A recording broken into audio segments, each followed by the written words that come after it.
Assalamualaikum warahmatullahi wabarakatuh. Halo, selamat datang kembali di channel kita AWK2M. Jadi pada kali ini kita akan membahas lanjutan dari video kemarin. Ya, karena di video kemarin kita ngebahas tentang apa itu stres dan berbagai dampaknya. Mengenali stres. Ya, jadi kali ini di video kali ini kita akan membahas tentang bagaimana cara mencegah dan menangani stres itu sendiri. Ya. Nah, jadi dalam ilmu psikologi dikenal itu adanya istilah coping stress. Jadi coping stress itu istilah dalam psikologi untuk penanganan stres itu. Nah, jadi dikenal adanya teori coping stress yang dikemukakan oleh Lazarus dan Goffman pada tahun 1984. Itu dalam teorinya mengatasi dan mengelola stres dapat dibagi menjadi dua, yaitu yang berfokus masalah dan pada emosi. Jadi coping itu ada dua, coping yang berfokus pada masalah dan coping yang berfokus sama emosi. Nah, jadi dari kedua pembagian tipe coping tersebut dapat diturunkan lagi menjadi beberapa langkah mudah dalam mengatasi stres. Jadi lebih ke aplikasinya dalam kehidupan sehari-hari. Iya, karena kan baru cuma teori doang kan bingung ya dibacanya juga. Jadi kita udah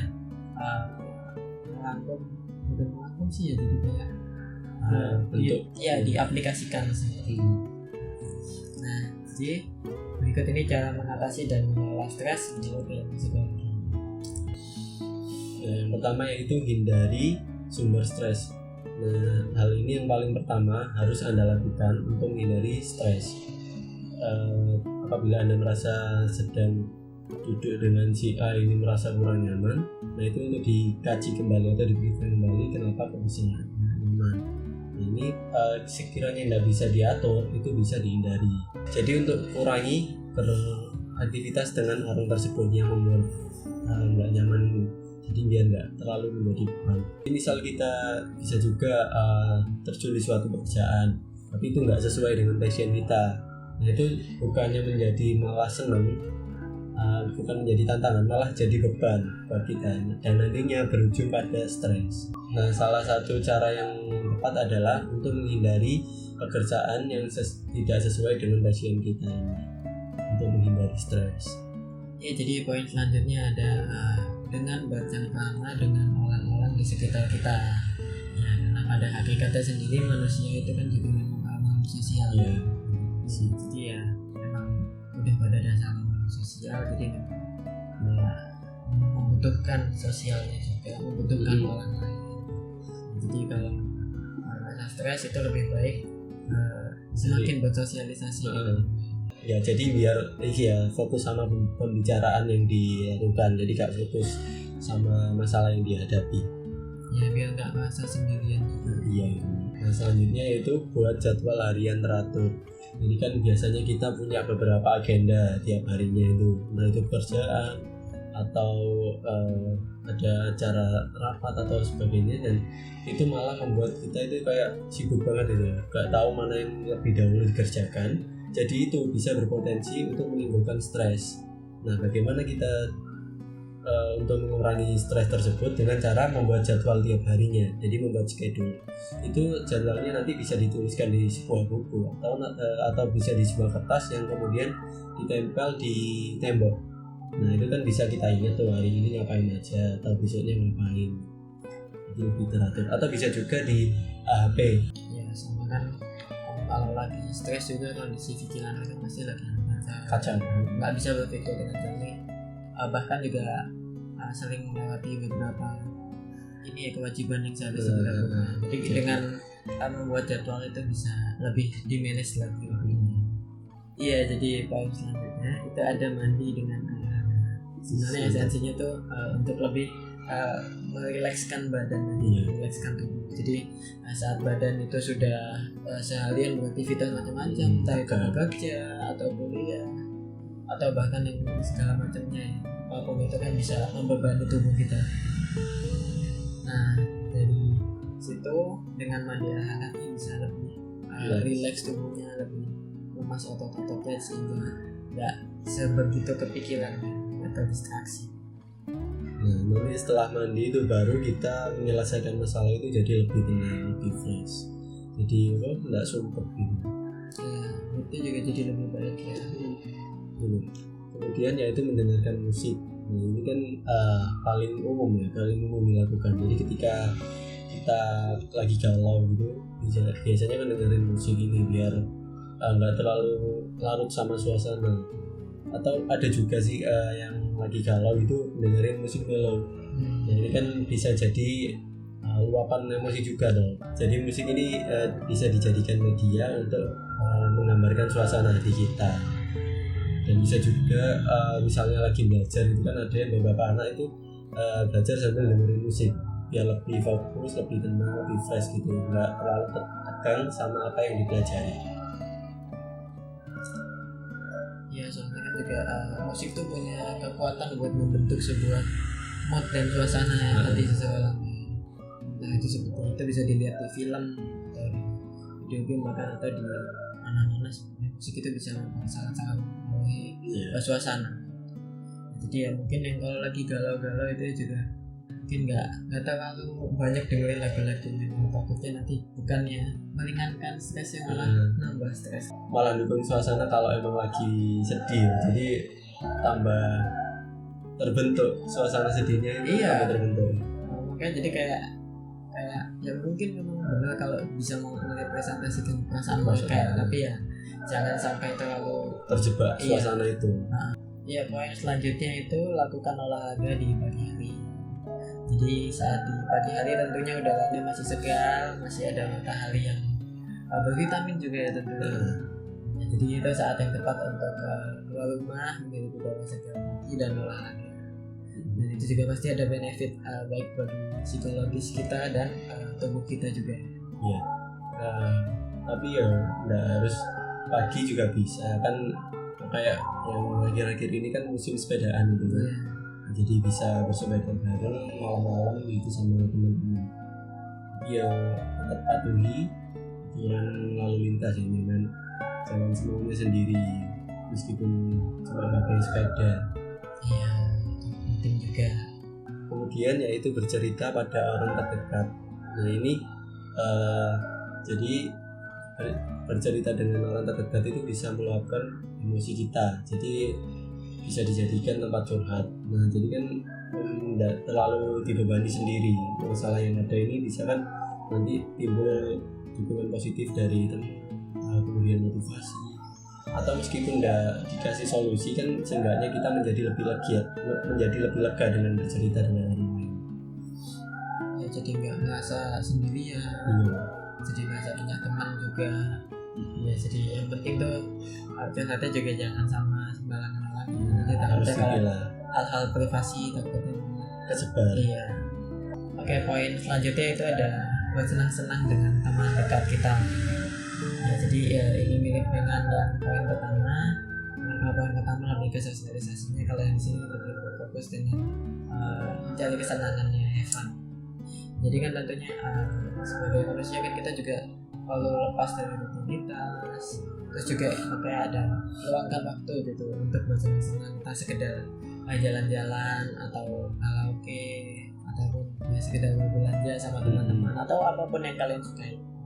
Ya, jadi bersenang-senang sama teman itu juga dapat diharapkan dapat mengurangi rasa tekanan dan stres gitu. Tapi ya tetap ini aktivitas yang positif, jangan kayak yang negatif seperti minum-minuman atau kemudian narkoba. Itu kan jadi malah menimbulkan masalah baru, bukannya menyembuhkan malah menimbulkan masalah baru. Menambah ini nanti menambah masalah, terus tambah stres. Nah selanjutnya yaitu liburan. Nah ini kan pastinya tentu kita kalau misalnya berjenuh sama aktivitas kayak kerja atau kuliah dan lainnya itu kan mesti ingin liburan atau apa gitu. Nah ini ternyata juga berdampak pada psikis kita, jadi bisa meringankan stres. Nah ini setidaknya kita itu menyiapkan waktu 1 tahun minimal 1 kali untuk pergi liburan bersama teman atau keluarga. Jadi kalau bisa itu yang lebih ke menyatu dengan alam seperti pantai atau gunung. Jadi di situ kita akan merasakan suasana segar seperti di gunung, kan itu bisa kita menyatu dengan alam. Jadi di sana pikiran kita menjadi lebih fresh gitu. Iya, karena kan kalau kita terus-terusan sama rutinitas yang sehari-hari aja selama bertahun-tahun kan ya bosan juga. Ya, justru karena dari kebosanan itu justru bisa timbul stres lain gitu ya. Nah, kayak gitu. Kalau ada waktu luang lah untuk lepas dari rutinitas ya. Ya selanjutnya adalah tidur yang berkualitas. Ya, kenapa yang berkualitas? Karena tidak semua tidur itu bisa baik ya. Kan kita juga masih sering kadang udah tidur lama tapi pas bangun tuh masih capek atau bahkan pusing. Ya, nah jadi tidur yang baik itu adalah yang di waktu yang tepat dengan porsi yang pas. Iya, dengan porsi yang pas yang umumnya 8 jam ya untuk manusia dewasa. Diharapkan dengan waktu istirahat yang cukup, tidur yang cukup itu dapat menjaga kesehatan kita sehingga tidak menimbulkan hal-hal yang tidak diinginkan seperti sakit atau mungkin kita jadi sering capek, sering letih. Poin selanjutnya itu bisa dengan bermain video game ataupun permainan tradisional. Ya, jadi kan permainan tradisional itu kan memang untuk have fun gitu ya. Iya. Ya, kan ya kalau mengikuti zaman juga sekarang kan permainan sendiri itu kan sudah ada di teknologi sekarang seperti smartphone, di PC, di PC, laptop, di konsol juga ada. Nah, jadi itu bisa jadi distraksi yang sangat mendistrak gitu, sangat bisa pengalihan ya. Ya, karena di video game sendiri itu kan dibangun suasananya, dibangun dunia, jadi sehingga bisa serasa atmosferik banget, bisa serasa terlepas dari stresor itu tadi. Iya, dan kalau bisa bukan game yang ini ya, untuk beradu menjadi juara. Ya, bukan game yang kompetitif itu. Ya biasanya soalnya kan kalau orang main yang game online terutama ya biasanya kan kalau temannya salah sedikit malah atau musuhnya terlalu jago ya kalah terus jadi malah itu kan bukan dapat seneng, bukan have fun gitu, malah jadi stressor lagi gitu, tambah emosi. Iya. Bisa ini kayak game sama keluarga seperti Uno atau Monopoly, itu kan lebih membangun ini sih, interaksi antar keluarga atau teman, jadi kan lebih dekat, jadi bisa kumpul bareng gitu. Selain dapat have-nya juga dapat dekat sama keluarga juga.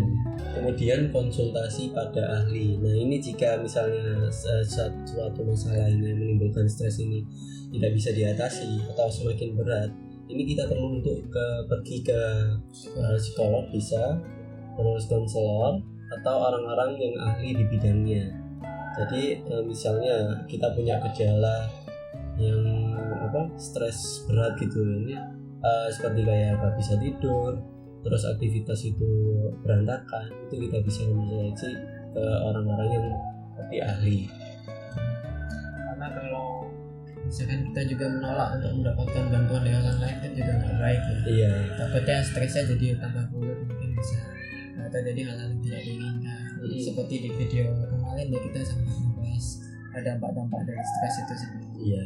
Kan kita kan ini sih, kalau misalnya dari kan menurut kita itu kemungkinan udah baik caranya, tapi kan menurut orang umum itu misalnya dengan kita merokok misalnya, itu kan menurut kita mungkin ya fine-fine aja gitu, menghilangkan stres dengan merokok atau menghilangkan sejenak ya itu.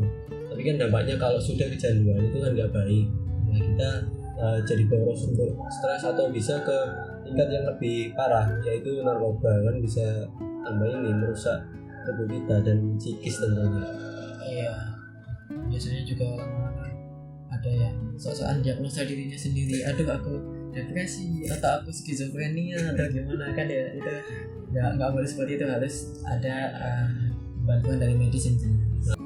Nah kemudian salah satu caranya yaitu dengan beribadah. Nah beribadah ini cara terbaik menghilangkan stres. Jadi kan kita banyak sih orang itu misalnya lagi stres atau lagi penat dengan duniawi, akhirnya itu curhat sama Allah, atau bisa dengan sholat, kemudian banyak-banyak istighfar, tahajud gitu. Ini kita itu bisa sejenak tidak memikirkan duniawi dan mengejar materi dan berserah kepada Allah. Kalau memang kita ini manusia biasa, manusia yang enggak sepenuhnya bisa apa-apa bisa gitu. Dengan beribadah ini bisa menenteramkan hati kita, jadi lebih tenang, lebih berserah dan lebih tabah gitu. Iya. Jadi bisa mencapai kedamaian diri juga, jadi lebih tenang lagi. Iya. Nggak selalu kepikiran dengan stresornya tadi. Nah, jadi poin selanjutnya itu menonton film atau video lucu atau apapun konten lucu itu. Ya jadi karena menonton video-video lucu itu kan bisa menjadi distraksi gitu dari stresornya. Jadi membuat kita tertawa, lupa sama tekanan dari stresornya juga, dan ya tertawa juga kan bisa melepaskan hormon-hormon yang dapat bermanfaat bagi tubuh kita. Jadi ada manfaatnya juga. Jadi membangun suasana lebih bahagia ya. Iya, bisa memperbaiki mood kita juga. Kemudian makan makanan sehat dan konsumsi suplemen. Jadi kan kalau kita memikirkan sesuatu ya, tentunya kita itu lebih terkuras tenaganya, apalagi kalau stres itu. Nah, maka diperlukan makanan-makanan yang bergizi dan jangan lupa juga suplemen kayak vitamin juga perlu untuk menjaga stamina tubuh agar tidak terlalu jatuh dengan kondisi stres yang nantinya malah membuat kondisi kita menjadi sakit. Iya, dari video yang minggu kemarin juga udah dibahas ya bagaimana bahayanya dampak stres terhadap tubuh kita dan psikis. Makanya dari itu seenggaknya kita bisa ngebantu tubuh kita itu dengan berbagai suplemen vitamin dan makanan-makanan yang bergizi untuk menopang membantu tubuh kita menghadapi dampak dari stres itu. Selanjutnya yaitu melakukan meditasi. Nah, meditasi ini merupakan salah satu teknik untuk relaksasi diri. Jadi dengan cara mengosongkan pikiran, terus memfokuskan pikiran, berlatih pernapasan, pola pernapasan, kemudian merilekskan tubuh dan membersihkan pikiran dari hal-hal penyebab stres. Meditasi ini bisa dibarengi dengan memilih tempat yang tenang, terus fresh, bisa dilakukan saat liburan tadi. Ketika kita di suatu alam, ini bisa kita diam diri di tempat yang sepi, tenang, ada suara-suara seperti air mengalir, suara burung, suara gesekan pohon, itu kan tentunya membuat pikiran kita menjadi fresh tuh, jadi kan lebih tenang tuh, kayak di desa-desa. Jadi kalau misalkan sekalipun nggak bisa ke alam terbuka, dia bisa menggunakan suara dari internet seperti suara burung, suara hujan, suara air mengalir dan lain-lain. Ya, lalu poin selanjutnya itu ada lakukan relaksasi tubuh. Ya, jadi setelah berbagai aktivitas macam-macam dan berbulan-bulan bahkan gitu ya seharian juga, itu kan masih diperlukan lah ya untuk melemaskan otot-otot itu dengan pijat beberapa bulan sekali. Ya, biar selain bisa dinikmati kan juga bisa berguna bagi kesehatan kita. Karena kalau tubuhnya merasa nyaman juga kan dapat membantu pikirannya juga menjadi lebih tenang, lebih jernih. Jadi kan kalau pijat itu bisa meredakan otot-otot kita yang tegang. Jadi tubuh ini kembali menjadi lebih tenang dan nggak tegang. Jadi kalau tidur itu bisa ini juga bisa nyenyak. Ya, jadi tidurnya lebih berkualitas ya. Cara yang terakhir ini bisa juga dilakukan dengan relaksasi berbentuk yoga. Jadi senam-senam yoga. Nah, kita akan menampilkan video gerakan-gerakan yoga yang baik dan benar yang bisa kalian tiru di rumah. Letakkan kedua tangannya di atas lutut dengan posisi telapak tangan ke bawah atau ke atas. Senyamannya, panjangkan punggung ke atas, ambil nafas. Tegakkan punggung, putar bahunya ke belakang dan buang nafas, pejamkan kedua mata. Kalau di sini memejamkan mata, kalian tidak nyaman dan pikiran kemana-mana, boleh dibuka aja matanya ya. 5 nafas di posisi ini, ambil nafas dan buang nafas. Sekarang mulai menghitung nafasnya. Tiap kali mengambil nafas, hitung 1 sampai 4. Dan buang nafas, mundur 4 sampai dengan 1. 3, 3 nafas lagi. Pastikan proses bernafas hanya melalui hidung. Inhale. Kemudian exhale, relax. 2 nafas lagi, ambil nafas, panjangkan punggung ke atas, kembangkan paru-paru lebih lebar. Buang nafas, relax kedua bahu, lutut. Terakhir, ambil nafas panjang dan buang nafas perlahan. Untuk Anda yang menutup mata, silakan buka kedua matanya perlahan dan kita kembali lagi ke dalam posisi duduk. Kita akan melakukan posisi nyamping, yaitu posisi cat cow. Letakkan tangan di bawah bahu, jari-jari tangannya disebar, dan letakkan kedua lutut di bawah panggul. Silakan dalam posisi jinjit. Di sini lihat ke antara tangan, kemudian ambil nafas, pelan-pelan tarik bokong ke arah atas, perut ke arah bawah, bahu ke belakang, lihat ke depan, ke posisi cow pose. Cukup lihat ke depan, tidak perlu lihat ke arah atas atau menengahkan kepalanya ke atas, tetap dalam posisi netral. Kemudian buang nafas, tarik lagi, bokong masuk, perut masuk, lengkungkan punggung, tekan lantainya kuat, lihat ke arah lutut atau ke arah pusarnya. 2 kali lagi, ambil nafas, bergerak sesuai dengan jalan nafas. Kemudian buang nafas, tarik semuanya masuk. Terakhir inhale. Kemudian exhale ke arah dalam. Ambil nafas, netralkan punggungnya. Kemudian buang nafas, langkahkan kedua kakinya ke depan. Dibuka selebar panggul, kaki kanan, kemudian kaki kiri. Set up dulu, kaki yang dibuka selebar panggul. Tekuk lututnya, tempelkan perutnya ke paha, tangan di lantai. Silakan lihat ke jari-jari kaki dengan merilekskan kepala dan bahu atau lihat ke belakang jika kalian tidak pusing. Jangan berusaha meluruskan kedua lutut kalau perutnya terangkat dari paha. Biarkan badan atasnya pasrah ke arah bawah. Kemudian cengkram jari-jari kaki dan juga tumitnya ke lantai. Pegang sikunya dari luar. Lebih jauh lagi dorong tangan ke arah bawah sehingga punggungnya kerasa panjang atau terasa panjang. Boleh tetap statis di posisi ini atau bergerak dinamis dengan mentekuk kedua lutut, menggerakkan bokong, pinggang, paha ke arah kanan dan kiri. Rasakan dulu stretchingnya di bagian pinggang di sini. Tetap atur jalan nafasnya. Untuk 2 nafas lagi, ambil nafas, buang nafas. 1 lagi terakhir, inhale. Kemudian exhale.